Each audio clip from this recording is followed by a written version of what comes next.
Saya akan ulang kembali salamnya. Assalamualaikum warahmatullahi wabarakatuh. Innal hamdalillah nahmaduhu wa nasta'inuhu wa nastaghfiruh wa na'udzu billahi min shururi anfusina wa min sayyiati a'malina.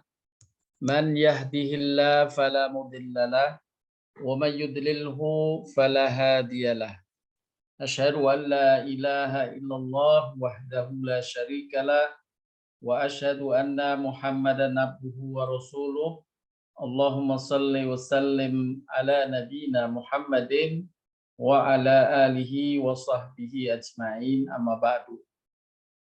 Bapak Ibu sekalian yang dirahmati Allah Subhanahu wa taala, alhamdulillah kita panjatkan pujian dan syukur nikmat kehadirat Allah Subhanahu wa taala yang tak putus-putusnya melimpahkan berbagai karunia kepada kita dan keluarga. Semoga Allah tetap karuniakan penjagaan kenikmatan berbagai karunia kepada kita dan keluarga di hari-hari mendatang. Amin ya rabbal alamin. Pada kajian pagi hari ini saya ingin mengajak Bapak Ibu sekalian untuk mempelajari satu tema yang saya beri judul bertawakal kepada Al-Wakil akan mencukupkanmu. Bapak Ibu sekalian, ayat tentang tawakal yang bisa memotivasi kita sebagai hamba yang beriman adalah ayat yang menjanjikan tentang manfaat tawakal kepada Allah yang Allah firmankan dalam surat At-Talaq ayat ketiga. Ayat ini hendaklah dihafal kalau memungkinkan, ya, diusahakan untuk kita hafal sebagai ayat yang memotivasi diri kita ketika kita menghadapi persoalan-persoalan. Persoalan yang kita hadapi tidak selalu yang susah, yang sulit, yang menyedihkan. Ya, kadang kita hanya berharap mendapatkan realisasinya, cita-cita, keinginan yang kita harapkan.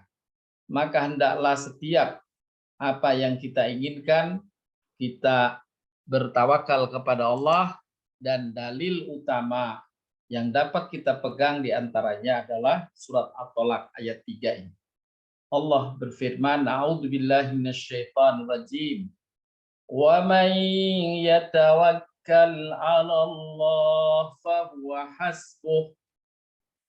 Innallaha balighu amri. Halal haram itu bukan kita, tapi Allah yang menurunkan guidance, panduannya. Nah, ini yang menurunkan tentang halal haram itu Allah. Gitu. Saya ulang kembali, wa may yatawakkal 'ala Allah fa huwa hasbuh. Innallaha balighu amri qad ja'alallahu likulli syai'in qadra. Yang artinya, barang siapa bertawakal kepada Allah, niscaya Allah akan mencukupkan keperluannya. Subhanallah. Ini yang Allah janjikan langsung di dalam Al-Quran. Barang siapa bertawakal kepada Allah, niscaya Allah mencukupkan keperluannya. Sesungguhnya Allah melaksanakan urusan yang dikehendakinya. Sesungguhnya Allah telah mengadakan ketentuan bagi tiap-tiap sesuatu. Allah yang mengatur segalanya. Allah Maha berkehendak. Tidak ada yang dapat menghalangi kehendak Allah. Jika Allah berkata kun fayakun, idza arada syai'an an yaqula lahu kun fayakun. Jika Allah menghendaki sesuatu, dia hanya berkata kun, yakni maknanya jadilah, maka terjadilah apa yang dikehendakinya. Tidak ada yang bisa menghalangi. Allah Maha Kuasa, Allah Maha Besar, Allah lah yang menciptakan segalanya. Allah lah yang mengatur segala urusan manusia. Dan Allah yang memiliki kuasa, memiliki kebesaran semacam itu. Sebagaimana kita maklum tentang sifat-sifat Allah, Dia menjanjikan, jika kamu bertawakal kepada Allah, niscaya Allah akan mencukupkan keperluan. Inilah ayat yang harus kita jadikan sebagai pedoman dalam hidup kita agar hati kita tetap tegar, tidak goyah, tidak putus asa, selalu berikhtiar, sungguh-sungguh hanya berharap pada Allah Subhanahu wa ta'ala. Bapak Ibu sekalian yang dirahmati Allah Subhanahu wa ta'ala. Pengertian tawakal. Apa itu tawakal? Kata tawakal berasal dari bahasa Al-Quran, bahasa Arab, yang diambil dari kata wakil. Jadi kata wakil dalam perwakilan. Nah, itu wakil ini dari bahasa Arab yang sudah diadopsi ke dalam bahasa Melayu dan bahasa Indonesia. Kata wakil diartikan sebagai menyerahkan atau merasa cukup pekerjaan itu dikerjakan oleh seorang wakil yang mewakilinya. Imam Ghazali mendefinisikan kata tawakal ini, tawakal adalah penyandaran hati hanya kepada wakil yang ditawakali semata. yakni yang dia sandarkan urusan ini kepada yang mau bisa menurut dia mewakilinya, mengurusi persoalannya. Allama Al-Manawi, seorang ulama lainnya, berkata, tawakal adalah menampakkan kelemahan serta penyandaran diri kita kepada yang ditawakali. Nah, kepada siapa kita menyandarkan urusan ini? Ya, ada orang yang menyandarkan urusannya kepada makhluk, kepada manusia. Bahkan sebagaimana disebutkan di dalam surat Al-Jin ayat ke-6, ada orang yang menyandarkan urusannya kepada jin. Padahal dia tahu jin-jin itu hanya membuat kedurhakaan kepada Allah Subhanahu wa ta'ala. Jadi ada orang yang menyandarkannya kepada seseorang lain, dia lupa bahwa segala urusan itu di tangan Allah. Ada yang menyandarkan bahkan seperti disebutkan tadi kepada jin. Ya. Dia khawatir, cemas, kemudian dia menyandarkan urusannya kepada jin-jin. Nah, orang beriman hanya menyandarkan untuk mengatasi segala persoalan yang dihadapinya kepada Allah semata. Kepada siapa kita bertawakal? Kepada Allah. Dan Allah telah menyebutkan dirinya di dalam Al-Quran dengan asma atau sifat atau nama Al-Wakil. Kita diperkenalkan ada 99 Asmaul Husna. Dan salah satu dari Asmaul Husna selain yang mungkin maklum adalah Ar-Rahman, Ar-Rahim, Ar-Ra'uf, Akbar, As-Samad, ya. Ada Al-Wakil. Asmaul Husna Al-Wakil memiliki arti yang maha memelihara atau maha mengurusi. Maha mengurusi atau maha memelihara. Ini makna dari Al-Wakil, dari sifat atau salah satu sifat Allah dalam Asmaul Husna.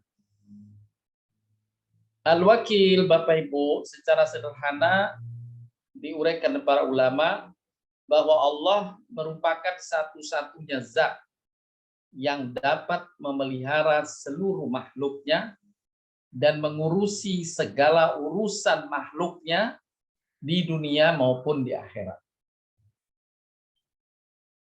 Kata atau asma al-wakil telah disebutkan dalam Al-Quran, diantaranya dalam surat Al-Qasas ayat ke-28. Allah Subhanahu wa Ta'ala berfirman, A'udzubillahi minasyaitonir rajim. Qala dzalika baini wa baina ayyamal ajalaini qadaitu fala udwana alai wallahu ala ma naqulu wakil. Nah, di kalimat akhir ini ada wakil. Inilah asma Allah.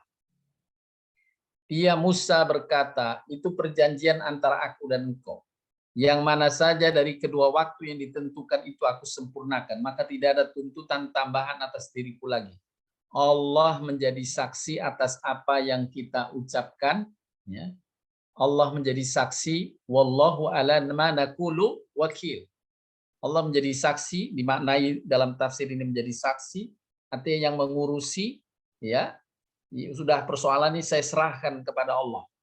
Yang penting saya perjanjian ini saya sesuai dengan apa yang telah kita sepakati, ya maka hasilnya saya serahkan kepada Allah. Makna dari ayat ini.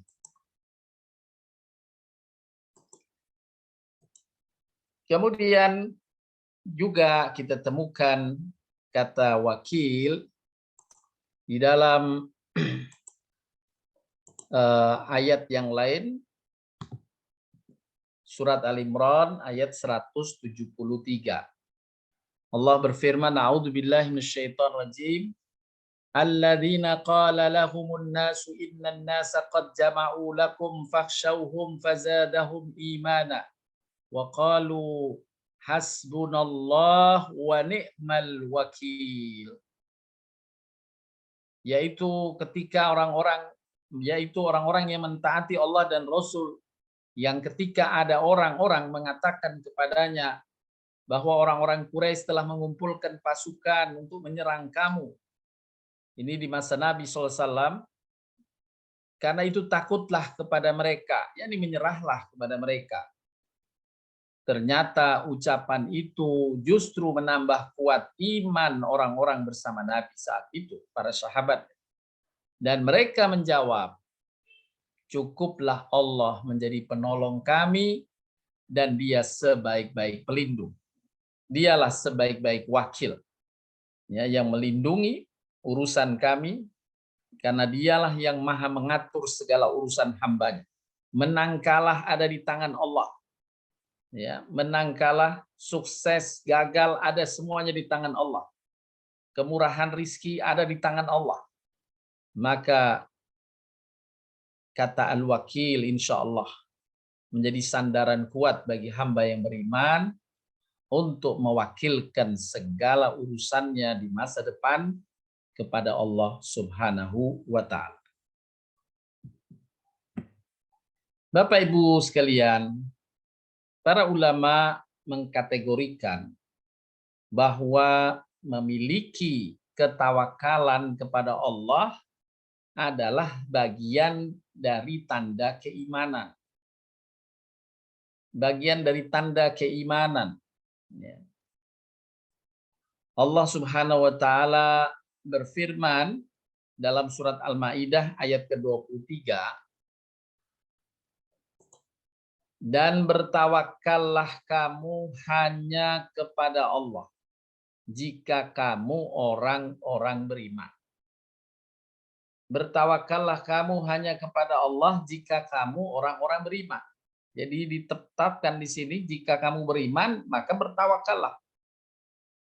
Imam As-Sabuni dalam kitab tafsirnya Ayatul Ahkam menjelaskan, bila ada ayat menjelaskan satu amalan, kemudian diiringi dengan kata jika kamu orang beriman, jika memang kamu orang beriman, maka amalan yang dituju atau yang diperintahkan itu adalah bagian dari wujud keimanan. Bertawakallah kamu hanya kepada Allah jika kamu orang beriman. Bisa di Imam As-Sabuni membalik. Kalau kamu nggak tawakal, berarti kamu nggak beriman. Na'udzubillah. Artinya sangat kuat hubungan tawakal ini dengan keimanan. Tawakal memberikan kebaikan dunia akhirat bagi orang yang benar-benar melakukannya. Sebagaimana Allah firmankan pula dalam surat An-Nahl ayat ke-41 dan 42. Allah berfirman yang artinya, dan orang-orang yang berhijrah karena Allah setelah mereka dizalimi, pasti kami akan memberikan tempat yang baik kepada mereka di dunia. Dan pahala di akhirat pasti lebih besar. Sekiranya mereka mengetahui, yaitu orang-orang yang sabar dan hanya kepada Tuhan mereka bertawakal. Kepada Allah mereka bertawakal. Hanya pada Allah mereka bertawakal, maka Allah jamin pasti kami akan berikan tempat yang baik kepada mereka di dunia dan pahala yang besar di akhirat. Jadi bagi orang yang bertawakal kepada Allah, Allah jamin kecukupannya di dunia, keselamatannya di dunia, kemudahan urusannya di dunia, dan juga Allah jamin kelak di akhirat. Inilah jaminan Allah terhadap mereka yang tawakal adalah kesuksesan dunia dan akhirat.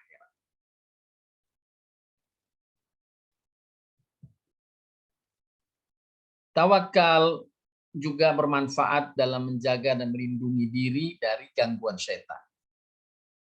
Dalam hal ini, syaitan tidak akan mampu menguasai dan memberikan pengaruh buruk pada seorang hamba mukmin yang bertawakal kepada Allah.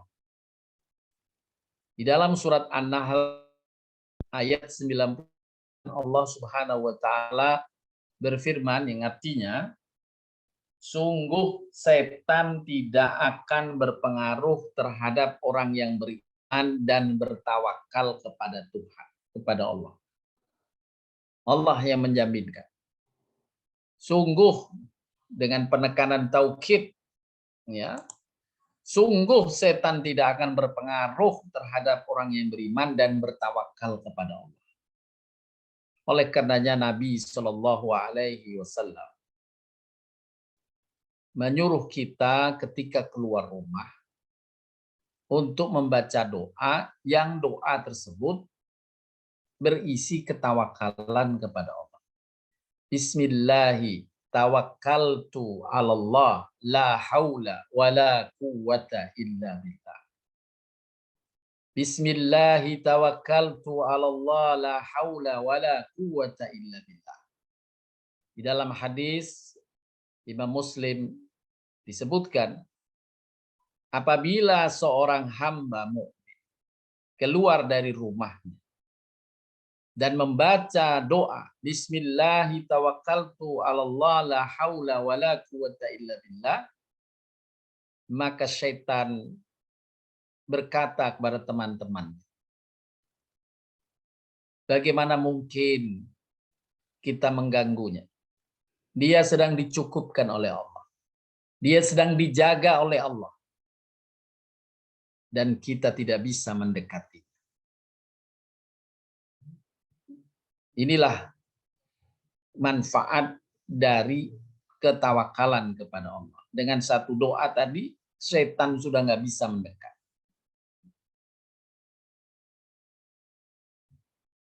Imam Ibnu Rajab Al-Hambali berkata, menjelaskan tentang ketawakalan ini dalam kitabnya Jamil Ulum, usaha dengan anggota badan dalam melakukan sebab adalah satu bentuk ketaatan pada Allah. Jadi kita disuruh melakukan sesuatu, mencari rizki, ini usaha. Ini adalah bentuk ketaatan kepada Allah. Sebagaimana kita maklum, pernah kita bahas, bahwa ikhtiar mencari nafkah yang halal bagian dari amal jihad fisabilillah. Bagian dari amal jihad fisabilillah. Itu ikhtiarnya, usahanya. Sedangkan bersandarnya hati hati. Jadi tawakal ini kaitannya dengan hati. Tentu kalau hatinya bulat, sikap-sikap yang muncul juga terekspresi sesuai dengan rasa hati. Tapi apa namanya, ketawakalan ini adanya di hati. Sedangkan bersandarnya hati pada Allah termasuk keimanan. Nah, bersandarnya hati ini ketawakalan kepada Allah bagian dari keimanan.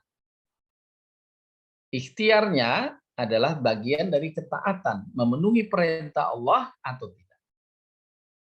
Seperti tadi mencari rizki. Rizki kita tawakal, rizki itu di tangan Allah. Dalam surat Hud ayat ke-6, bahkan Allah menjaminkan. Jangankan manusia yang memang Allah ciptakan secara khusus untuk memakmurkan bumi, untuk diuji oleh Allah. Dan semua yang ada di muka bumi ini diciptakan Allah sebagai fasilitas bagi hambanya, makhluknya yang namanya manusia. Sehingga Allah memberi perhatian khusus kepada manusia. Nah, maka Allah menjaminkan, Allah memberi perumpamaan. Hewan-hewan saja, ya, hewan-hewan saja dijamin rizkinya oleh Allah, apalagi hambanya yang namanya manusia. Allah pasti jamin rizki untuk mereka. Walaupun kita mengimani rizki di tangan Allah, rizki ada jaminan dari Allah, rizki itu sudah ditakdirkan Allah, tetapi kita tidak memutus dari ikhtiar dan usaha, yaitu mencari nafkah. Ada yang bertani, ada yang berdagang, ada yang berkantor, dan berbagai macam bentuk profesi yang halal, itulah ikhtiar bentuk ketaatan. Tetapi tetap ketawakalan untuk meraih rizki dari Allah harus mendominasi hati orang-orang yang beriman. Tawakal merupakan sikap terpuji seorang muslim yang wajib diterapkan dalam kehidupan sehari-hari. Ya, ketawakalan ini hendaknya diamalkan dalam keseharian. Siapapun yang bertawakal kepada Allah, maka ia akan mendapatkan berbagai kemudahan dan pertolongan darinya, yakni dari Allah Subhanahu wa taala, sebagaimana ayat pembuka tadi sudah kita baca. Wa may yatawakkal 'alallahu fa huwa hasbuh. Barang siapa bertawakal kepada Allah, Allah akan mencukupkannya. Allah akan memberikan pertolongan, kemudahan, kesuksesan, kelapangan. Dengan bertawakal, kita juga akan lebih mudah dalam menghadapi setiap masalah. Karena selalu menyerahkan semua urusan kepada Allah yang Maha Agung, Maha Besar, Maha Kuasa. Maha mengatasi semua masalah.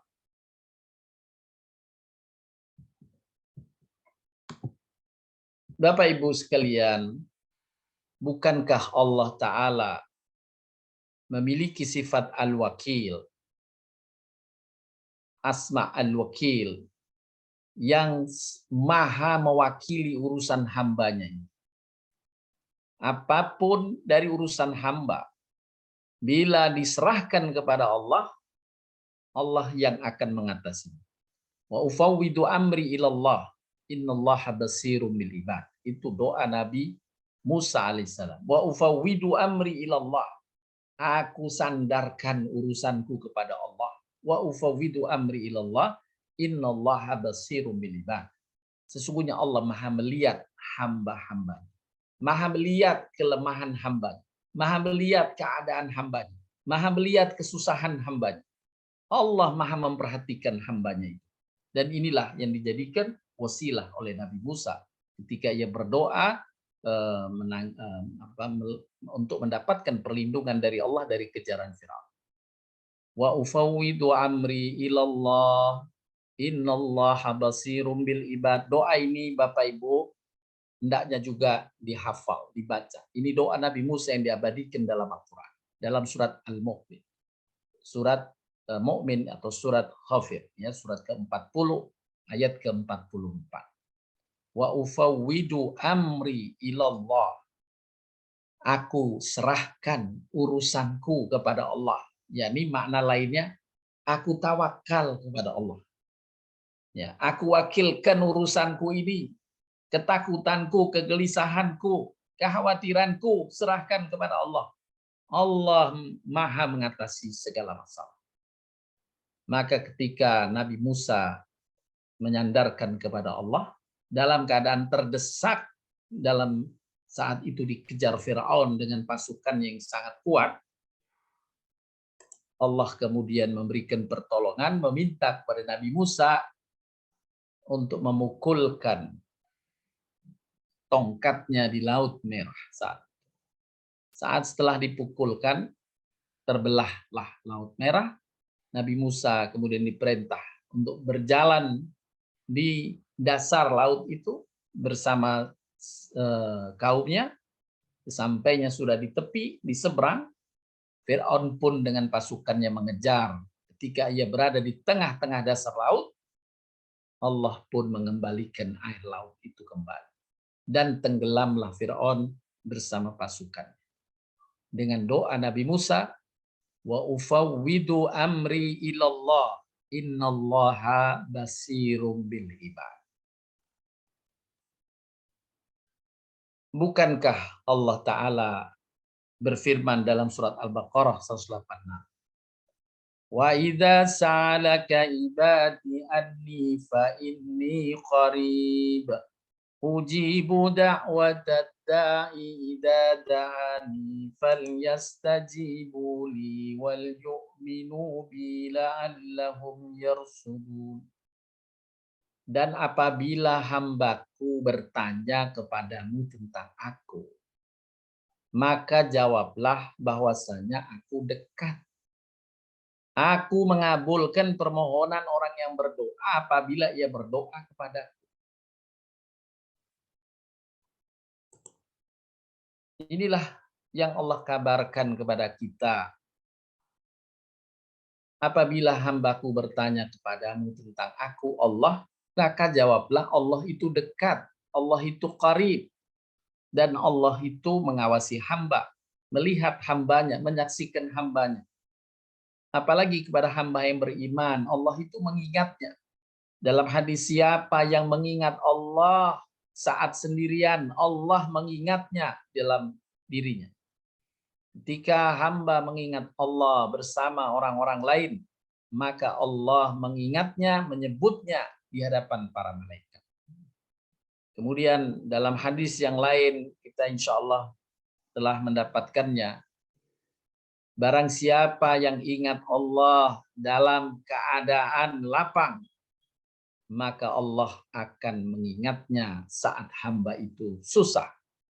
Ya, Allah Maha memperhatikan hamba-hamba. Wallahu bi ibadihi basirun. Allah terhadap hamba-hambanya Maha melihat.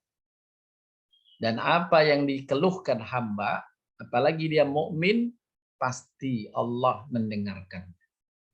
Ketika Allah disebut namanya, Ya Rahman, maka Allah mendengar serta menyeru hamba itu. Wahai hambaku, benar akulah Ar-Rahman. Apa yang kau minta? Ya Rahim, benar aku Ar-Rahim yang Maha Pengasih. Apa yang kau minta? Ya Mu'min, benar aku Mu'min yang mengamankan. Apa yang kau inginkan dariku?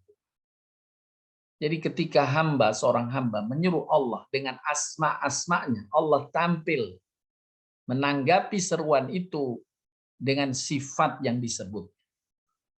Jadi ketika kita menyebut Al-Wakil, Allah yang Maha mewakili, maka Allah siap mewakili urusan hambanya itu. Dan Allah Maha tentang hal itu. Dan ketika hamba berdoa, sebagaimana dalam ayat ini, Allah akan mengabulkan. Oleh karenanya, benarlah apa yang tadi saya sebutkan.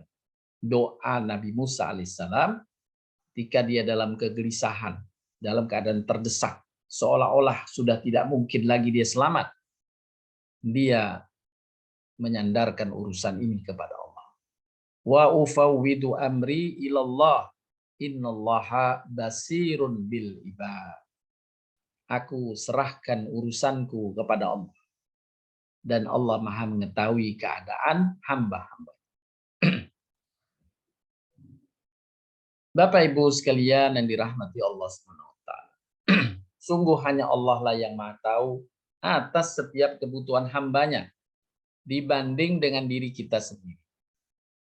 Allah Maha tahu bagaimana kadar diri kita dalam menerima setiap jawaban yang Allah berikan atas setiap doa yang dipanjatkan. Ya, sering manusia terkecoh dengan pikirannya dan perasaan. Bagi hamba yang beriman diingatkan oleh Allah langsung dalam Al-Quran. Asa an takrahu syai'an wa huwa khairul lakum. Wa asa an tuhibbu syai'an wa huwa syarrul lakum. Wallahu ya'lamu wa antum la ta'lamun. Boleh jadi kamu membenci sesuatu, padahal ia amat baik bagimu. Dan boleh jadi kamu menyukai sesuatu, padahal ia amat buruk bagimu. Allah Maha mengetahui, sedang kamu tidak tahu. Kadang ketika hamba berdoa menyandarkan diri kepada Allah, tidak kunjung teratasi masalah. Jangan berprasangka buruk. Ketika kita sudah bersandar, bersandarlah bulat-bulat kepada Allah. Jangan bersangka buruk. Allah telah menerima bahwa kita telah mewakilkan urusan ini yang kita tidak sanggup kepada Allah. Dan Allah Maha mewakili urusan hambanya. Allah menjanjikan kepada kita, wa may yatawakkal 'alallah fahuwa hasbuh. Barang siapa menyandarkan urusannya kepada Allah, pasti Allah akan cukupkan. Tinggal menunggu waktu. Sebagaimana kisah Nabi Khidir bersama Nabi Musa, kita diingatkan bahwa kebaikan-kebaikan itu, kesuksesan-kesuksesan itu umumnya melewati sesuatu yang susah. Inna ma'al usri yusra. Fa inna ma'al usri yusra. 2 kali diulang, kata Imam Ibnu Qayyim, adalah taukid ayat ini dalam surat Al-Ashr, ya, surat An-Nasr, mentaukid bahwa dalam kehidupan manusia di muka bumi, kesuksesan harus melewati terlebih dahulu kesulitan. Kesenangan melewati dulu kesusahan. Kemudahan melewati dulu hal-hal yang tidak nyaman bagi kita. Innamal usri yusra. Setelah itu baru Allah buka kemudahan. Allah buka kelapangan. Allah buka kegembiraan. Itu di dunia. Kelak di surga, kesuksesan, kebahagiaan, kegembiraan itu tidak lagi melewati kesulitan sedikit pun. Apa yang diminta langsung jadi. Tidak menunggu waktu. Ya, sebagaimana digambarkan dalam riwayat-riwayat hadis. Ketika seseorang di surga menginginkan minuman, maka tiba-tiba minuman itu sudah di hadapannya. Tinggal dia minum saja. Ketika di surga seorang menginginkan makanan, tiba-tiba makanan itu sudah siap di hadapannya, tinggal dia makan. Tidak ada proses masak, tidak ada proses membuat, memanasi air untuk buat minuman, tidak. Untuk kita bisa menikmati minuman hangat, maka kita harus memasak dulu airnya, menyeduhnya dulu, mau mengasih gula, kadang-kadang gula di rumah habis, wah ini nyuruh dulu, kita belanja dulu di toko, ya, untuk beli gulanya. Jadi ada proses yang di situ ada pembebanan untuk mendatangkan ujungnya adalah kesuksesan, yaitu menikmati hidangan minuman hangat tadi. Itulah di dunia. Tidak demikian halnya nanti di surga. Oleh karenanya hendaklah kita bercita-cita menuju surga. Semoga Allah karuniakan kita satu tempat di surga yang Allah janjikan.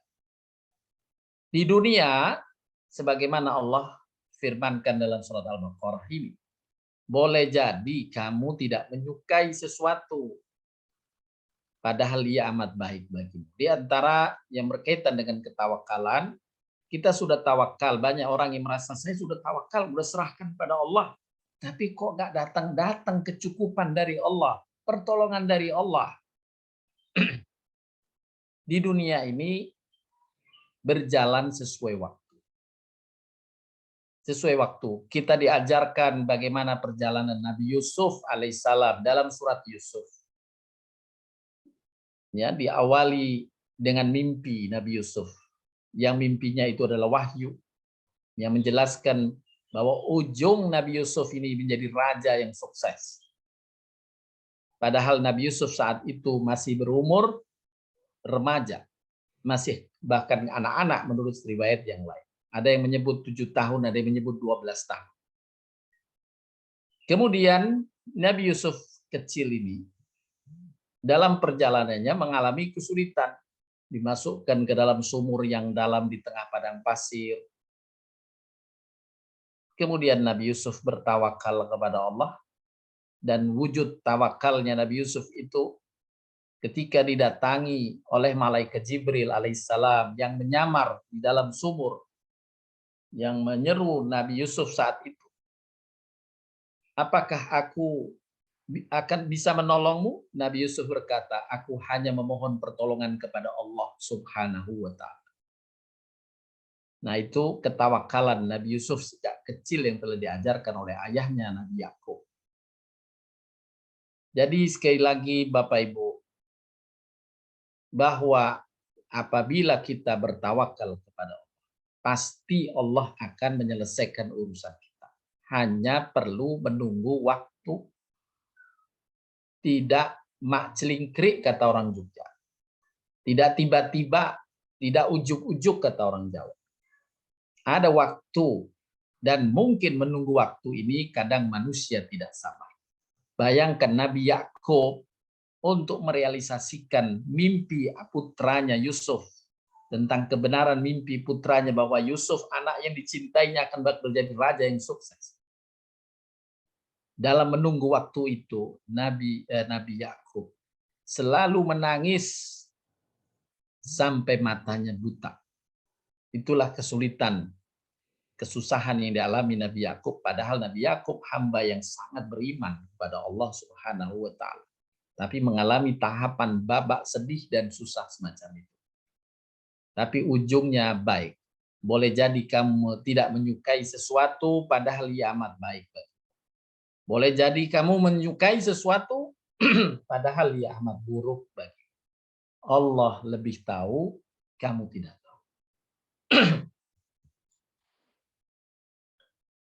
Bapak Ibu sekalian, jika hamba menginginkan sesuatu dan keinginannya itu baik, dia sudah periksa bahwa keinginanku ini tidak bertentangan dengan perintah Allah dan Rasul. Maka hendaknya ia bertekad dengan ikhtiar lalu bertawakal kepada Allah Subhanahu wa ta'ala. Allah yang memerintahkan kita bersikap semacam ini dalam surat Al-Imran ayat 159. Faida azamta fatawakkal 'ala Allah. Apabila engkau telah membulatkan tekad, maka bertawakallah kepada Allah. Jika kamu sudah membulatkan tekad, sudah siap untuk menginginkan sesuatu bulat, kemudian ikhtiarlah, bertawakallah kepada Allah. Allah menyukai hamba-hambanya yang bertawakal. Bapak Ibu sekalian, selanjutnya setelah kita memahami makna tawakal kepada Allah, ada pertanyaan yang juga dibahas dalam kitab-kitab para ulama ketika menjelaskan tentang tawakal. Apakah tawakal itu berarti meninggalkan usaha?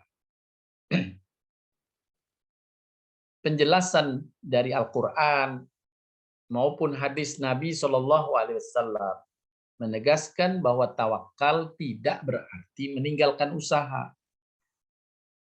Setiap muslim wajib berpayah-payah, bersungguh-sungguh berusaha untuk mendapatkan penghidupan misalnya.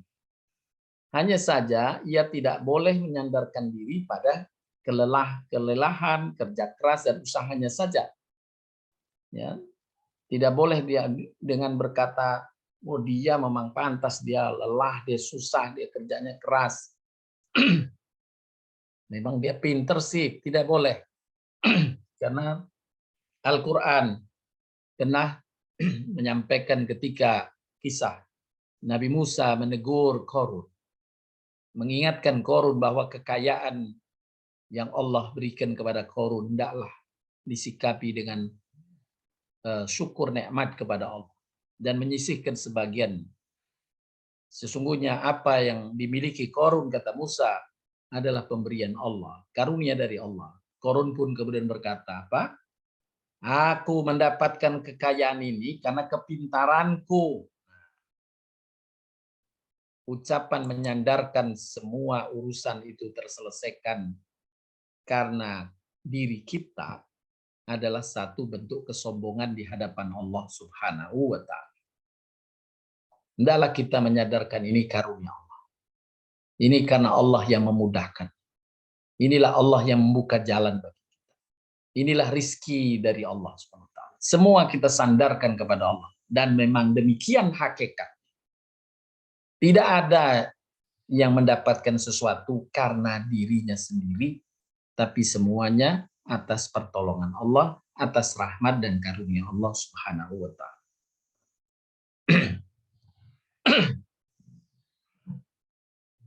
Imam Ahmad, yakni Ahmad bin Hambal, berkata ketika ditanya tentang seseorang laki-laki yang hanya duduk di rumah atau di masjid, seraya dia berkata, aku tidak mau bekerja sedikit pun sampai rizkiku datang sendiri. Yakni meninggalkan ikhtiar. Dia menyandarkan tawakal kepada Allah, bahwa Allah Ar-Razzaq, Allah Al-Wakil, Allah Al-Mughni, Allah Maha Kaya, Allah memberi rizki. Dia sandarkan itu kepada Allah SWT. Maka Imam Ahmad berkata, ia adalah laki-laki yang tidak mengenal ilmu.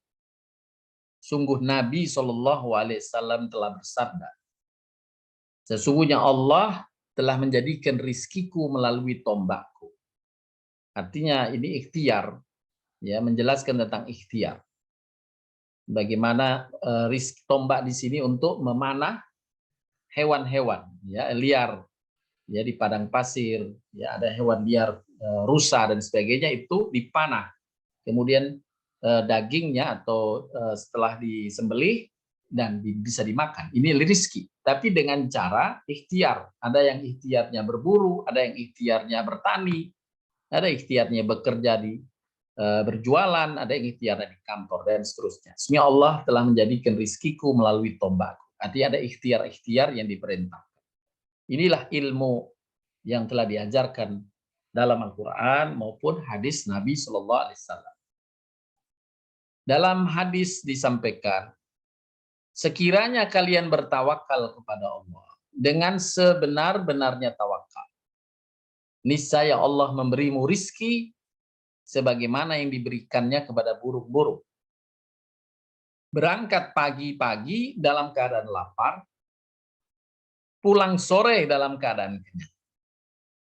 Nah, menanggapi hadis ini, bahwa burung itu pagi hari dia keluar dari sarangnya dan dia terbang mencari itu, mencari makanan. Jadi burung di sini berikhtiar, tapi Allah tunjukkan saja itu makanan yang menjadi bagian dari burung itu.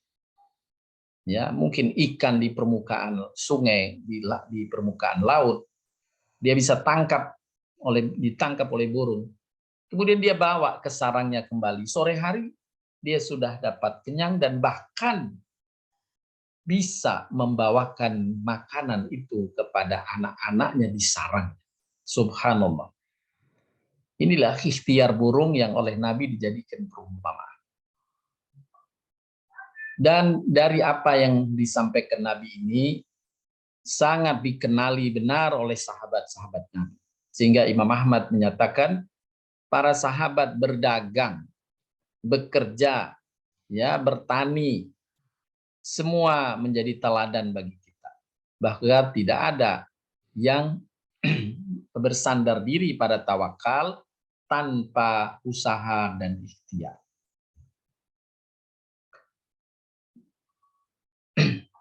Imam Ghazali atau dikenal dengan Syekh Abu Hamid berkata, barangkali ada yang mengira bahwa makna tawakal adalah meninggalkan pekerjaan secara fisik, meninggalkan perencanaan dengan akal, serta menjatuhkan diri di atas tanah seperti sobekan kain yang dilemparkan, atau seperti daging di atas landasan tempat memotong daging. Ya, artinya dibiarkan aja nanti daging terpotong-potong, ya, untuk buat rendang misalnya. Tidak pakai pisau, dia tawakal udahlah nanti dagingnya akan terpotong-potong sendiri. Ini adalah sangkaan orang-orang bodoh. Semua itu adalah haram menurut hukum syariat. Jika kita tidak berikhtiar, haram hukumnya. Apabila memang Allah telah mewajibkan ikhtiar dalam hal tertentu itu. Bertawakal adalah tidak dengan meninggalkan ikhtiar. Syariat memuji orang yang bertawakal. Lalu bagaimana mungkin suatu derajat ketinggian dalam agama dapat diperoleh dengan hal-hal yang dilarang oleh agama? Jadi kalau tawakalnya itu dia justru meninggalkan hukum syariat yang memerintahkan berikhtiar, maka bagaimana mungkin tawakal mendapat pujian? Artinya dengan makna ini sesungguhnya perintah tawakal itu tidak memerintahkan meninggalkan usaha dan ikhtiar. Justru bersamaan dengan ikhtiar itulah tawakal harus diwujudkan. Ulama yang lain berkata, ketahuilah sesungguhnya tawakal itu letaknya dalam hati. Adapun gerak secara lahiriah, maka hati tidak bertentangan dengan tawakal yang ada dalam hati setelah orang hamba itu meyakini rizki datangnya dari Allah. Jika terdapat kesulitan, hal itu adalah takdirnya. Dan terdapat kemudahan, maka hal itu kemudahan dari Allah. Kesulitan datangnya, yang mungkin Allah ujikan kepadanya, kemudahan datang dari Allah. Dia harus siap terus berikhtiar. Jadi kesimpulannya dari penjelasan para ulama, Bapak Ibu sekalian, bahwa tawakal kepada Allah tidak berarti meninggalkan usaha. Ya, kembali kepada hadis Nabi SAW, ketika ada seseorang sahabat yang melepas ontanya. Kemudian seseorang berkata kepada Nabi, aku lepaskan ontaku dan lalu aku bertawakal. Nabi SAW menjawab, ikatlah kemudian bertawakal. Hadis ini cukup populer untuk dijadikan sandaran bahwa tawakal tidak menghilangkan ikhtiar. Tidak menghilangkan ikhtiar. Dan selemah atau sekurang-kurangnya ikhtiar adalah doa. Sekurang-kurangnya ikhtiar adalah doa.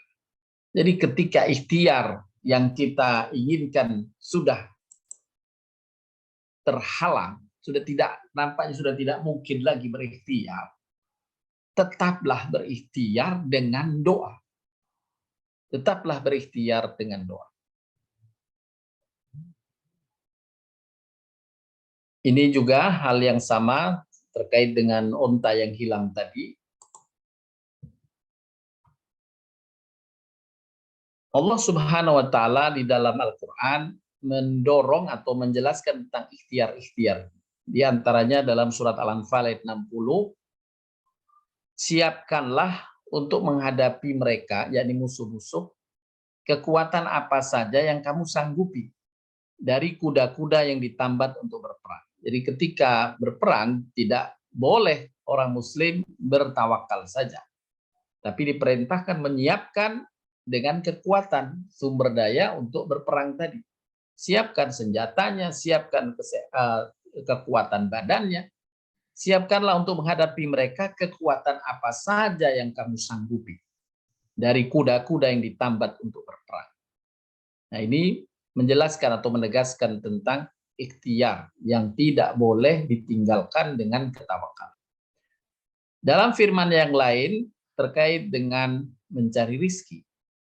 Dalam surat Al-Jum'ah, apabila telah ditunaikan sholat Jum'ah, maka bertebaranlah kamu di muka bumi. Carilah karunia Allah. Nah, bertebaran artinya maksudnya bekerjalah kembali. Carilah rizki dari Allah, karunia dari Allah. Tetapi saat sholat berhentilah. Ini sholat Jumat. Bagi laki-laki berhentilah. Bekerja dulu, sholat Jumat. Setelah sholat Jumat, bertebaranlah kembali mencari karunia Allah. Ini juga diambil oleh para ulama sebagai dalil bahwa walaupun rizki kita harus tawakal kepada Allah, tetap memenuhi syariatnya, yaitu berikhtiar mencarinya dengan cara yang halal. Sekali lagi Bapak Ibu sekalian, barang siapa bertawakal kepada Allah dengan cara yang benar, yaitu tidak meninggalkan ikhtiar, dia mewakilkan urusannya kepada Allah Al-Wakil, yang maha mewakili urusan hambanya itu, niscaya Allah akan mencukupi. Inilah ayat yang saya ulang kembali, wa may yatawakkal 'alallah fahuwa hasbuh. Barang siapa bertawakal kepada Allah, niscaya Allah akan mencukupkan keperluannya. Sesungguhnya Allah melaksanakan urusan yang dikehendaki. Sekali lagi, di dalam surat Yasin bagian akhir, kita sering membaca, di sana ada ayat, idza arada say'an ayyaqula lahu kun fayakun. Apabila Allah menghendaki sesuatu, dia mau menyelesaikan urusan hamba, mengatasi urusan hamba, maka Allah yang maha kuasa tinggal berkata kun, jadi apa yang dikehendaki, jadilah. Tidak ada penghalang. Inilah penjelasan sesungguhnya Allah melaksanakan urusan yang dikehendaki. Sesungguhnya Allah telah mengadakan ketentuan bagi tiap-tiap sesuatu. Di dalam hadis disebutkan, tawakal pada Allah adalah sumber pertolongan pada setiap kelicikan dan kejahatan dari musuh, dan diberikan perlindungan dari apapun bentuk lawan. Ini pertolongan dari Allah dengan ketawakalan. Dalam hadis yang lain, semangatlah kalian terhadap hal-hal yang bermanfaat bagi kalian dan mohonlah pertolongan kepada Allah. Bermohon kepada Allah adalah bagian dari makna tawakal kepada. Menyandarkan urusan ini diselesaikan oleh Allah Subhanahu wa taala, diatasi oleh Allah Subhanahu wa taala, ditolong oleh Allah Subhanahu wa taala. Bapak Ibu sekalian yang dirahmati Allah Subhanahu wa taala. Beberapa ayat-ayat yang menjelaskan tentang tawakal dalam Al-Qur'an. Di dalam surat Al-Anfal ayat 2 Allah menyebutkan kata tawakal ini pula. Sesungguhnya orang-orang yang beriman adalah mereka yang hatinya bergetar apabila disebut nama Allah. Dan apabila dibacakan ayat-ayatnya kepada mereka, bertambah kuatlah imannya. Dan hanya kepada Tuhanlah mereka bertawakal. Inilah ciri orang beriman yang diabadikan dalam surat Al-Anfal. Mereka itu bertawakal kepada Allah Subhanahu wa taala. Di dalam surat Hud, Allah Subhanahu wa taala mengkisahkan tentang Hud, Nabi Hud alaihissalam. Dia Nabi Hud menjawab, sesungguhnya aku bersaksi kepada Allah dan saksikanlah bahwa aku berlepas diri dari apa yang kamu persekutukan. Ini kepada kaumnya. Sebab itu jalankanlah semua tipu dayamu. Nah, sebab itu jalankanlah semua tipu dayamu terhadapku dan jangan kamu tunda lagi. Silahkan kalau mau tipu daya saya, kata Nabi Hud, silahkan. Lakukan aja tipu dayamu. Sesungguhnya aku, kata Nabi Hud, aku bertawakal kepada Allah, Tuhanku dan Tuhanmu. Tidak ada satupun makhluk bergerak yang bernyawa, melainkan Allah lah yang memegang ubun-ubunnya, yakni menguasai. Sesungguhnya Tuhanku di jalan yang lurus. Nah, ini adil maknanya. Ini ucapan Nabi Hud alaihissalam. Inni tawakkaltu 'ala Allah Rabbi wa Rabbikum. Ma min dabbatin illa huwa ahidun binasiyatiha. Ya. Ahidun binasiyatiha ini juga Nabi SAW ajarkan kepada kita dengan doa yang dikenal dengan doa Abu Darda. Ya. Allahumma anta rabbi la ilaha illa anta alaika tawakkaltu. Nah, di situ juga ada dalam doa Abu Darda ini menyandarkan tawakal kepada Allah. Ya, pernah kita sampaikan dengan doa ini.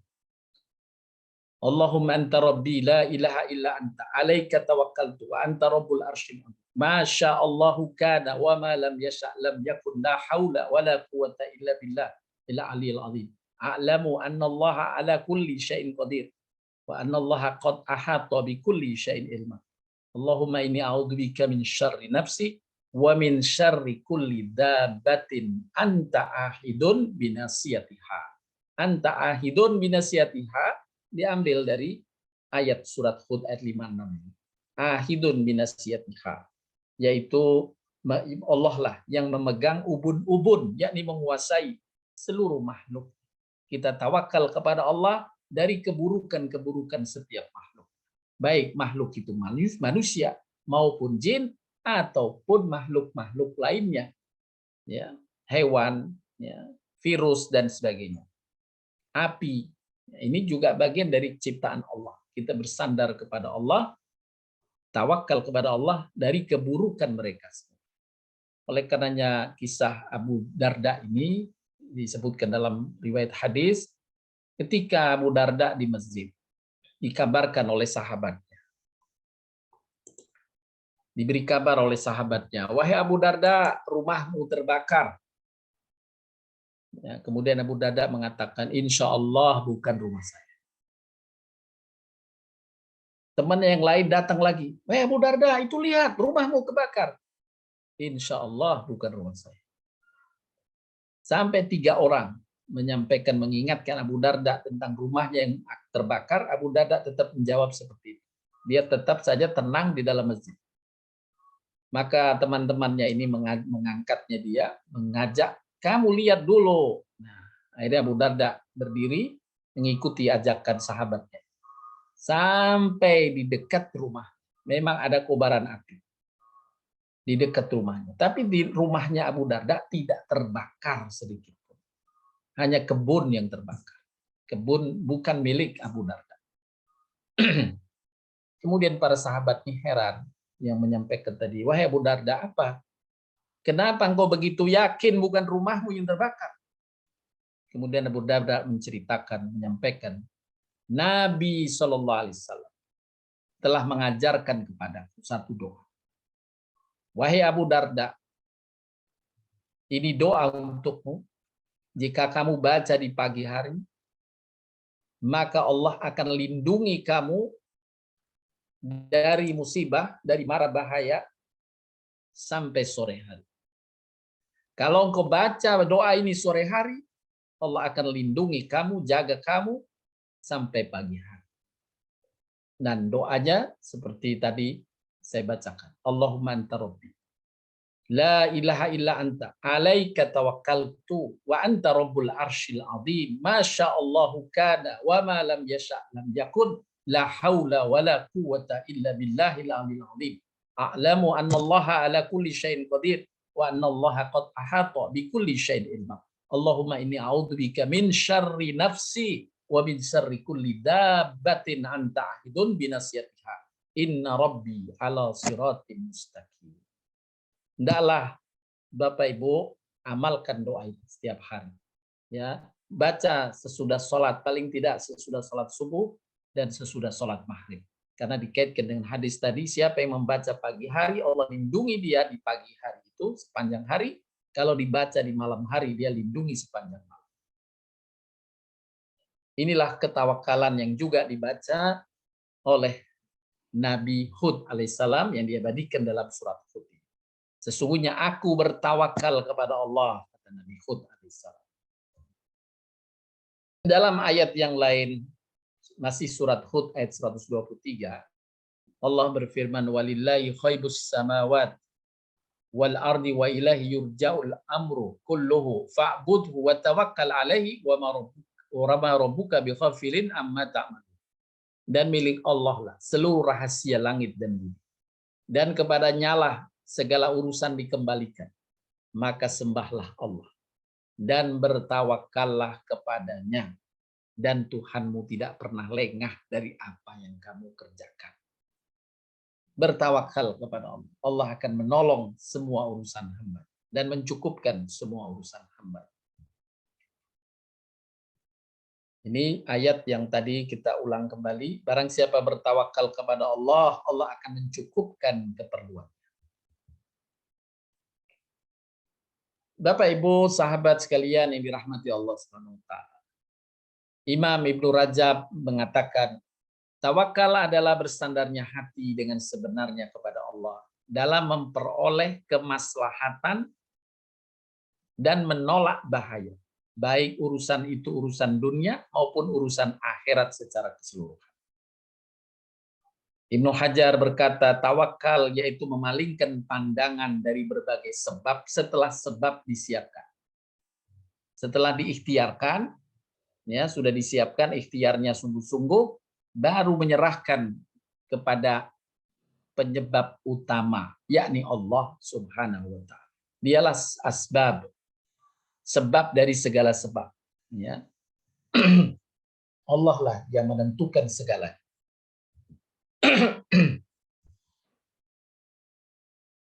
Disebutkan dalam hadis Imam Bukhari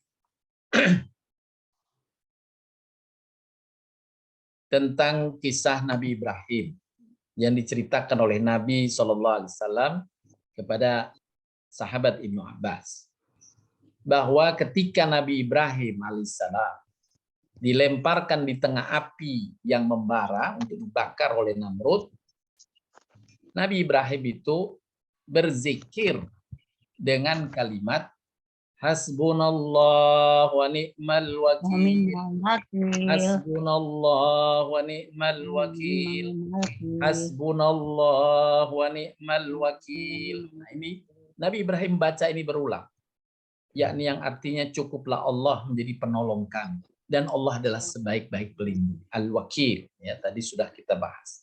Cukuplah Allah yang mewakili kami. Aku serahkan urusan ini kepada Allah. Perkataan ini pula yang diungkapkan oleh Rasulullah ketika dikatakan kepada beliau, sesungguhnya orang-orang musyrik telah berencana memerangimu, maka waspadalah engkau terhadap mereka. Nabi Muhammad mengucapkan doa yang sama, hasbunallah wa ni'mal wakil.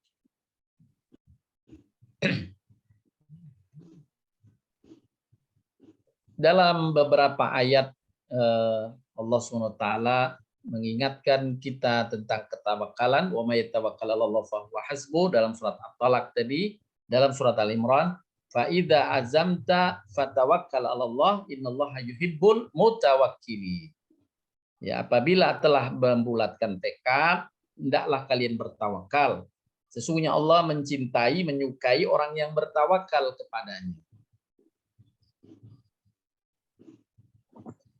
Dikisahkan juga dalam hadis, ada seorang sahabat bernama Auf bin Malik radhiyallahu anhu.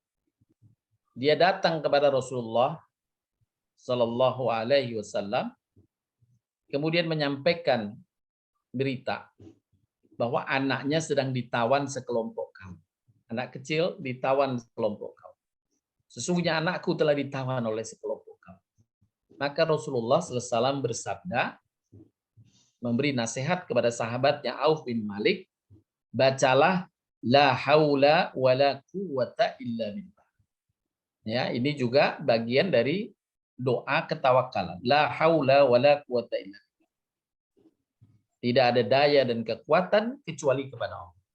Kecuali Allah yang memiliki. Maka dia pun, Auf bin Malik ini, mengerjakan saran Nabi. Dia mengulang-ulang ucapan la haula wala quwata illa billah. La haula wala quwata illa billah, la haula wala quwata illa billah. Lalu musuh terlalai dengan anak yang menjadi tawanannya tersebut, maka anak ini lepas, ya, terselamatkan, dia lepas, bahkan dapat membawa seekor kambing. Lalu dibawanya kambing tersebut lari bersamanya, melepaskan diri dari kaum yang menawan. Terselamatkan anak ini sambil membawa seekor kambing juga. Nah, ini disampaikan dalam hadis Imam Ahmad berkaitan dengan kisah. Ada satu kisah lainnya. Saya nukilkan kisah juga dari hadis Nabi Shallallahu Alaihi Wasallam. Nah, ini dikisahkan oleh Imam Ibnu Katsir terkait dengan asbab khasiat dari ayat surat An-Naml 62. Surat An-Naml ayat 62. Ada seorang yang biasa menyewakan bagal. Bagal itu kuda keledai, ya, keledai. Dari Damaskus ke negeri Az-Zubdani di luar kota, di lewat padang pasir yang barang-barang itu biasanya diangkut dengan keledai. Saat ia mengantarkan seseorang dalam perjalanan, ketika di tempat yang sepi dan jauh dari lalu lalang manusia, tengah padang pasir, orang yang diantarkan itu justru ingin merampok harta dan membunuh si pemilik keledai, pemilik tumpangan. Ya, kalau kita mungkin mobil, taksi dan sebagainya di tengah jalan, supir taksinya sendirian ditodong oleh penumpangnya dan diminta keluar, mobilnya akan dibawa. Orang itu diingatkan akan azab Allah. Jadi si pemilik bagal ini mengingatkan perampok tadi tentang azab Allah karena dia berbuat zalim, merampok dan sebagainya. Ini hati-hati azab Allah. Tapi yang merampok tadi tetap bertekad bahkan akan membunuh si pemilik bagal. Akhirnya si pemilik bagal ini pasrah, tapi dia minta waktu. Dia tadi sudah berikhtiar, ya, ikhtiarnya memberi nasihat. Karena kalau melawan dia sedang tidak bawa senjata, perampoknya bawa senjata, dia mesti secara sunnatullah akan kalah. Kemudian dia berikhtiar memberi nasihat. Kemudian nasihatnya tidak diterima, dia masih berikhtiar dengan doa. Dia hanya minta waktu untuk sholat 2 rakaat sebagai wasilah doa sebelum dia dibunuh. Maka dipersilahkan ketika ia berdiri sholat, tak satu pun ayat yang bisa keluar dari lisannya. Karena gemetar, takut sudah akan dibunuh ini di tengah padang pasir yang sepi, nggak ada orang, dia dirampok dan mau dibunuh tadi. Dia sampai nggak bisa satu ayat pun dia baca. Selang beberapa saat dalam sholatnya itu, tiba-tiba dia mengingat satu ayat. Bunyi ayatnya, amman yujibul muttarra idza da'ahu wa yaksifus su'a wa yaj'alukum khulafa'al ard a ilahum ma'allah qalilan ma tadakkarun. Adapun arti dari surat yang dibaca ini, atau siapakah yang mengabulkan doa orang yang dalam kesulitan apabila ia berdoa kepadanya,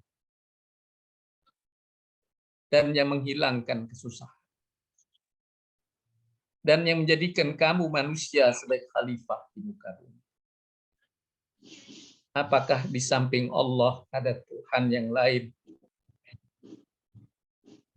Amat sedikit kamu mengingat.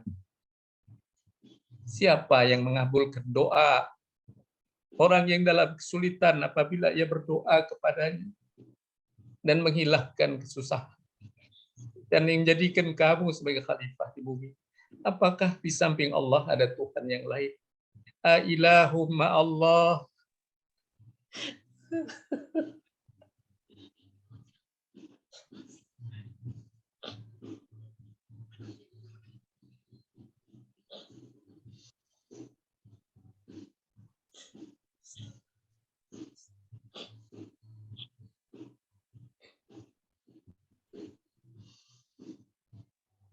Amat sedikit kamu mengingatinya.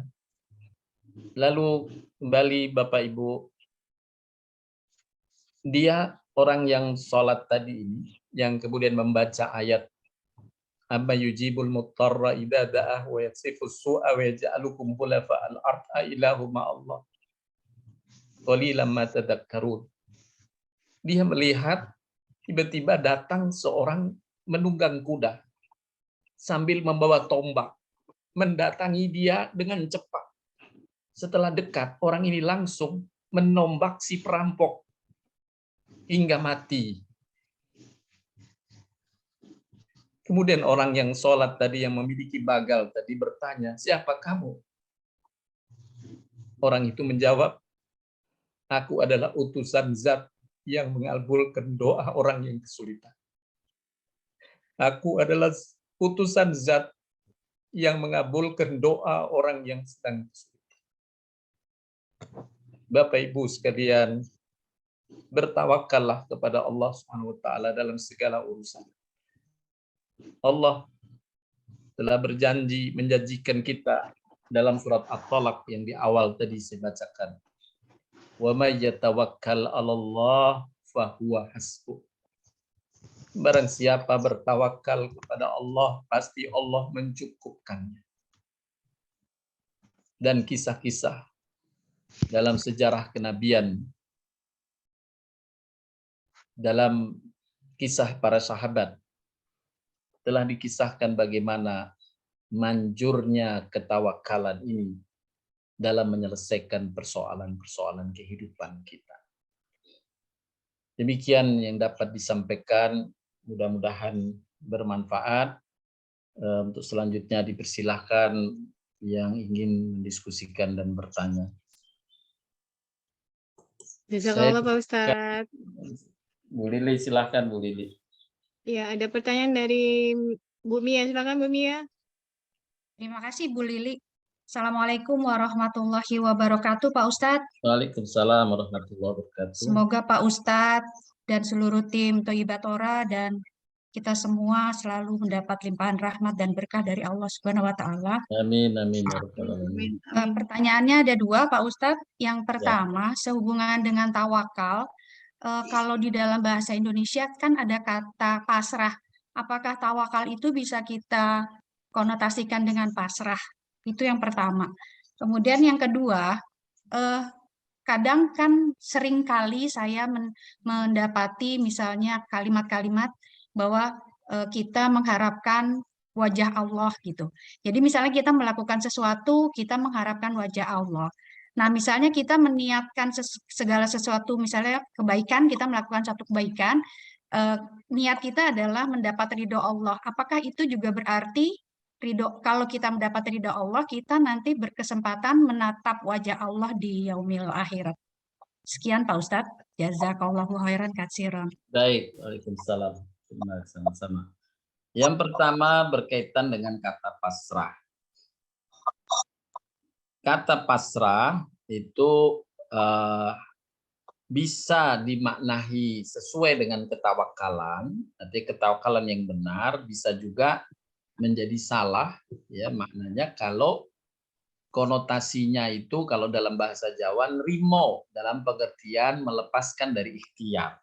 Tadi sudah dijelaskan, ya faida azamta fatawakkal 'alallah. Jika kamu telah bertekad bulat berikhtiar, tawakal, sandarkan kepada Allah, hasilnya ya hasilnya Allah yang akan mencukupinya.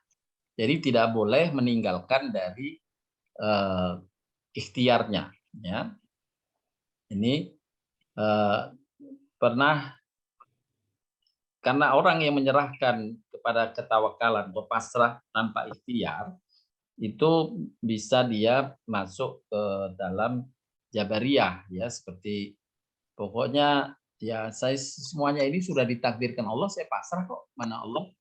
Nah, itu tidak boleh. Jadi kembali makna pasrahnya harus dikaitkan. Apakah pasrah yang dimaksud tidak berikhtiar, maka itu tidak boleh. Tapi kalau pasrah enggak, sudah berikhtiar, sudah ujungnya saya pasrah, nah itu boleh. Itu bagian dari makna ketawakalan. Kemudian yang kedua, ya, berkaitan dengan wajah Allah, ya. Kita ingin berjumpa dengan wajah Allah dalam bahasa hadis atau itu maknanya adalah ridho Allah, betul. Maknanya adalah yang dimaksud perumpamaan mendapatkan ridho Allah. Nah, walaupun memang ada hadis orang yang nanti diridhoi Allah di surga akan dibukakan tabir zat Allah itu, ya, tapi akan dibukakan mereka mendapatkan tabir melihat wajah Allah saat di surga, ya orang-orang yang diridhoi. Jadi makna yang dimaksud dengan wajah Allah pada kekhususannya adalah makna mendapatkan ridho. Maksudnya ridho Allah yang saya cari. Ya. Bahwa nanti setelah diridhoi dalam semua amalan, kemudian dia mendapatkan surganya Allah, dan di surganya nanti semua ahli surga akan dibukakan tabir wajah Allah. Itulah keberuntungan yang dia terima. Jadi makna itu memang benar, ya. Bisa makna khususnya adalah berkaitan ikhlas, ya, ikhlas, dan yang makna lebih jauhnya adalah kelak setelah keikhlasan itu dia di surga, dia akan dibukakan wajah. Begitu Bu Mia. Ya, maaf Pak Ustadz, apakah ya Pak Ustadz, ini Ya. kalau saya salah mau diluruskan, apakah nanti di surga itu ada orang atau kelompok yang tidak bisa melihat wajah Allah, ataukah semua yang di surga itu pastinya nanti akan bisa melihat wajah Allah?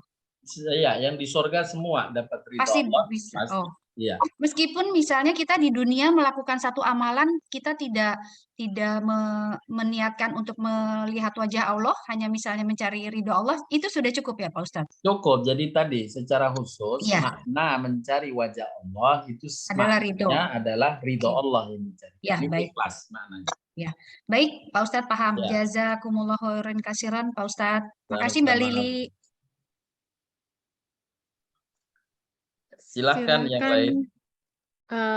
Ini nggak ada namanya, cuma NFTL. Silahkan dengan Ya, Ibu Bapak siapa?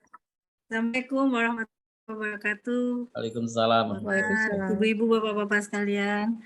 Naftalia, Bu Lili. Oh, maaf Bu. Iya, nggak Singkatan apa-apa. nggak ngerti. Baik, Ustadz mau nanya tentang kondisi yang tadi seperti ada perampok, kita disuruh sholat. Kadang-kadang refleks ya Pak, misalnya kita lagi sholat ternyata ada gempa bumi atau ada hal-hal yang urgent, terus kita tinggalkan sholat, itu apakah berdosa atau bagaimana sholat kita? Baik. Gitu Pak. Ya. Kita diajarkan dalam fikih amal itu ada amal azimah, ada amal rukhsah, ya. Azimah itu dalam keadaan normal. Sedangkan rukhsah ketika kita melakukan amalan dalam keadaan adanya atau munculnya uzur-uzur. Nah, ketika kita sholat, kemudian hal yang misalnya ada gempa, maka dibolehkan kita membatalkan sholat saat itu, ya, karena menyangkut nyawa. Jadi menyangkut nyawa itu menjadi rukhsah bagi ditundanya sholat atau dibatalkannya sholat. Kemudian nanti tinggal diulang kembali, ya, karena menyangkut nyawa. Nah, tapi kalau misalnya hanya karena ketukan pintu, ya, ada yang ngetuk pintu di rumah, ini masih bisa diatasi. Nabi menganjurkan untuk mengeraskan suara supaya orang yang di balik pintu mendengar dan bersabar. Allahu Akbar. Nah, balik pintu bersabar. Ya. Jadi kalau tadi yang diceritakan gempa itu ya dibolehkan kita membatalkan untuk menyelamatkan diri. Begitu Ibu Nafta. Jadi tingkat ketakwaannya gimana, Pak? Sebab Nggak tadi ada aja persoalan, tidak ada perampok persoalan dengan tingkat ketakwaan. Karena ini semuanya mentaati Allah. Siapa yang menjalani rukhsah, Allah menyukainya. baik, Ya, Pak. siapa Karena yang tadi mengambil kemudahan dari Allah, Allah tetap menyukainya. iya, Gitu. Jadi tapi tidak kalau ada melanggar di situ, tidak ada melanggar. tidak melanggar ya Pak. Tadi Ya. ini berkaitan dengan ketika ada perampok tadi diminta sholat dan Allah akan menyelamatkan. Iya. Gitu Pak. Iya, artinya kan tadi tidak ada. Artinya dalam kondisi dia minta izin karena sudah tidak ada jalan lain, sudah dinasehati si perampoknya tetap nggak bergeming, maka diminta izin, saya izin dong sholat, dikasih kesempatan sholat, ya, dia sholat dan dia selesai sampai sholat itu selesai, tapi dikisahkan tadi sampai dia nggak bisa baca karena takutnya, ya karena sudah dia dia sholat itu ikhtiar doa kan sebenarnya, ikhtiar doa. Itu Ya, ada pilihan yang dia bisa lakukan. Ada pilihan ya. Iya, Mas, doa itu tadi. Jadi doa kalau sudah ikhtiar yang lain sudah nggak bisa, sudah mentok, maka berdoalah. Seperti halnya 3 pemuda yang terkurung dalam gua. Dia dorong, awalnya ikhtiar dulu ini 3 pemuda ini. Batu yang menutup pintu gua itu didorong-dorong. Tapi nggak ada yang sanggup. 3 orang mendorong dengan sudah lelah dia, nggak bisa juga. Masih tutup pintu gua itu dengan batu besar. Maka ikhtiar terakhir doa. Maka mereka pun berkumpul, yuk kita berdoa. Sudah ikhtiar kita paling akhir sekarang berdoa. Nah ini dia berdoa, berwasilah juga, ya dia berikhtiar dengan doanya, berwasilah dengan amal-amal soleh yang sebelumnya yang pernah dia lakukan. Ada yang berwasilah diantaranya, saya punya pekerja, saya sudah saya siapkan gaji berupa 1 ekor domba. Tetapi saat tiba waktunya saya membayar gajinya 1 ekor domba, si pekerja itu menghilang dan saya cari nggak ketemu. Domba ini yang sudah saya niatkan untuk menggaji dia, saya pelihara, beranak pinak lagi. Tapi saya sisihkan ini, anak-anaknya juga saya sisihkan, saya kumpulkan tersendiri, saya rawat tersendiri.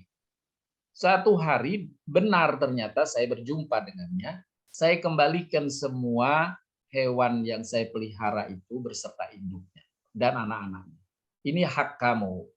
Ya Allah, itulah yang aku lakukan. Jika engkau menganggap apa yang aku lakukan ini adalah kebaikan yang kau terima, maka ya Allah, dengan kebaikan itu tolonglah saya, bukakanlah pintu gua. Nah, kemudian bergetar tanahnya dan batu yang menutup itu bergeser. Tapi masih belum mampu menyebabkan mereka keluar. Yang satu lagi berdoa dengan wasilah lagi, yang satu lagi berwasilah baru kemudian dapat mendapatkan pintu keluar dari gua. Nah, itu ikhtiar paling ringan untuk tawakal kepada Allah adalah berdoa. Dan itulah yang dilakukan oleh orang yang sedang dirampok tadi. Dia nggak mungkin lagi berikhtiar mau melawan, tidak masuk akal karena yang merampok bawa senjata, dia tidak membawa senjata, dia sedang lemah. Ya, tidak bisa, dia tidak mungkin melawan, dia caranya dia menghibah, yaitu memberi nasihat, barangkali dengan nasihat dia tersadar. Enggak juga, maka dia minta tolong kepada Allah, berdoa kepada Allah, dan Allah langsung tolong. Begitu Bu Nafta. Baik Bapak, terima kasih banyak Pak. Baik, silakan ada yang lain Bu Lidi. Silakan Bu Sofi. Terima kasih Jeng Lili. Assalamualaikum Pak Farhat. Waalaikumsalam. Saya kalau ini kata Jeng Kompa memang betul Pak. Saya cepat terharu. Ini Pak ya, mengenai Asmaul Husna itu, kalau saya baca beberapa buku itu, urutannya itu tidak sama Pak Farhat, urutannya. Jadi Ya. apakah itu tidak menjadi satu dalil ya? Atau anggap aja satu ilmu saja, tapi tidak yang harus kita patuhi gitu ya Pak Barat. Jadi Asmaul Husna itu urutannya nggak sama. Jadi umpamanya dari apa itu balai pustaka, dari balai pustaka ilmu, dari pustaka Ibnu Iya, iya. Katsir, itu apakah tidak apa-apa ya Pak itu ya? Iya, Jadi nggak apa-apa Bu, nggak apa-apa. oh ya, ya. Tidak apa-apa. Ada beberapa Oh, dalil berkaitan dengan itu yang memang penyebutannya ada yang tidak dalam satu dalil khusus menyebut 99, terbagi-bagi dalam beberapa hadis, kemudian oleh para ulama digabungkan, ya, sehingga penggabungannya ada yang sama, ada yang urutannya tidak sama. Tidak apa-apa Bu. oh Yang ya, penting ya. 99 itu Ya, tercakup di dalam. Iya. Kemudian tadi menghubungi soal Ibu tadi yang bertanya soal pasrah ya Pak ya. Mungkin beda tipis ya dengan serah diri ya Pak ya. Setelah tawakal, setelah ikhtiar. Ya, Atau artinya sama? kita pokoknya udah menyerahkan seperti doa Nabi Musa dalam surat Ghafir ayat ke-44. Wa ufawwidu amri ilallah. Nah, aku serahkan urusanku. Itu kalau makna letterless-nya, aku serahkan urusanku kepada Allah. Nah, itu kan pasrah. Ya. Ya, tapi tentu Nabi Musa sudah berikhtiar menghindarinya itu sampai kepentok, sudah nggak punya jalan lagi. Nah, ketika nggak punya jalan lain, artinya sudah diikhtiarkan nih. Nah, baru dia pasrah di situ, udahlah saya serahkan sama Allah. Nah, itu makna yang benar tadi. Artinya sudah ikhtiar, bukan sejak awal dia menyerahkan pada Allah, meninggalkan ikhtiar, begitu. Oh ya. Ya Pak, jelas Pak. Terima kasih. Baik, terima Ibu kasih Bu sendiri. Sofi. Silakan yang lain. Silakan yang lain. Belum ada sih Pak Ustadz. Baik, baik Bapak Ibu sekalian, ada beberapa doa tadi ya yang perlu kita sama-sama amalkan berkaitan dengan ketawakalan. Yang pertama, doa keluar rumah itu mengandung makna ketawakalan. Bismillahi tawakkaltu 'alallah. La haula wala quwwata illa billah. Ini doa yang pertama hendaklah kita amalkan. Yang kedua, apabila kita sedang dalam kekhawatiran, kecemasan, hendaklah banyak berzikir seperti pesan Nabi SAW kepada sahabat Al-Auf tadi. La haula wa la quwwata illa billah. La haula wa la quwwata illa billah. La haula wa la quwwata illa billah. Kemudian pesan dalam Al-Quran tadi, Nabi Ibrahim, hasbunallah wa ni'mal wakil.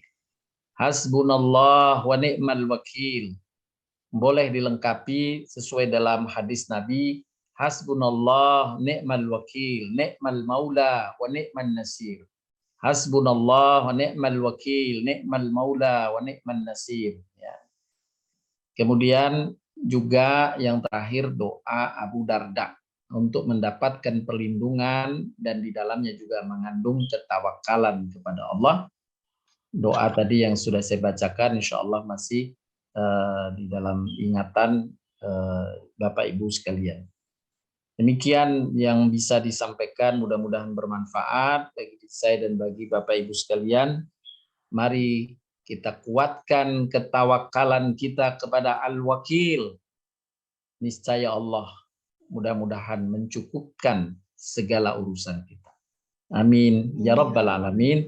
Wabillahi taufiq wal hidayah wal afu minkum. Assalamualaikum warahmatullahi wabarakatuh. Waalaikumsalam.